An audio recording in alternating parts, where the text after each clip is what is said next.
வங்கிக் கணக்கில் திடீரென பணம் கழிக்கப்படும் பயம் இனி குறையும் என எதிர்பார்க்கப்படுகிறது. ரிசர்வ் வங்கி அமல்படுத்தியுள்ள புதிய ஆணை, அதாவது மேண்டேட் விதிமுறைகள் தானியங்கி பண பரிவர்த்தனைகளில் மிக முக்கியமான மாற்றங்களை கொண்டு வந்துள்ளன. இஎம்ஐ, காப்பீடு, ஓடிடி சந்தா போன்ற கட்டணங்கள் மாதந்தோறும் தானாக கழிக்கப்படும் முறைகள் இப்போது பயனாளிகளுக்கு அதிக கட்டுப்பாடு வழங்கப்பட்டுள்ளது. புதிய நடைமுறையின்படி எந்த ஆட்டோ டெபிட் சேவையையும் தொடங்குவதற்கு முன்பாக கட்டாயமாக ஒரு முறை பதிவு செய்ய வேண்டும். அதோடு கூடுதல் அங்கீகார செயல்முறையும் அறிமுகப்படுத்தப்பட்டுள்ளது.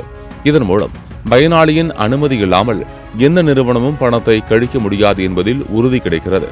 மேலும் ஒவ்வொரு தானியங்கி பண பரிவர்த்தனைக்கும் 24 மணி நேரத்திற்கு முன்பாக அறிவிப்பு அனுப்புவது கட்டாயமாக்கப்பட்டுள்ளது. இந்த அறிவிப்பில் நிறுவனத்தின் பெயர், கழிக்கப்படும் தொகை, தேதி உள்ளிட்ட முழு விவரங்களும் இடம்பெறும்.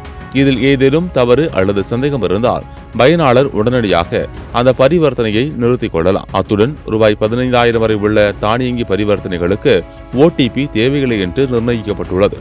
ஆனால் காப்பீடு, மியூச்சுவல் ஃபண்ட், கிரெடிட் கார்டு கட்டணம் போன்ற முக்கிய சேவைகளுக்கு இந்த வரம்பு 1 லட்சம் ரூபாய் வரை உயர்த்தப்பட்டுள்ளது. இந்த விதிமுறைகளின் மூலம் பயனாளிகள் எப்போது வேண்டுமானாலும் தங்களது ஆணைகளை மாற்றவோ அல்லது ரத்து செய்யவோ முடியும். மேலும் டெபிட் அல்லது கிரெடிட் கார்டு மாற்றப்பட்டாலும் தானியங்கி கட்டணங்கள் தொடர்ந்து செயல்படும். ஓடிடி சந்தாக்கள், பில்கள், இஎம்ஐ போன்ற பல சேவைகள் இதில் அடங்கும். எனினும் ஃபாஸ்டேக் தானியங்கி ரீசார்ஜ் இந்த விதிகளுக்கு உட்பட்டதல்ல என்பது குறிப்பிடத்தக்கது.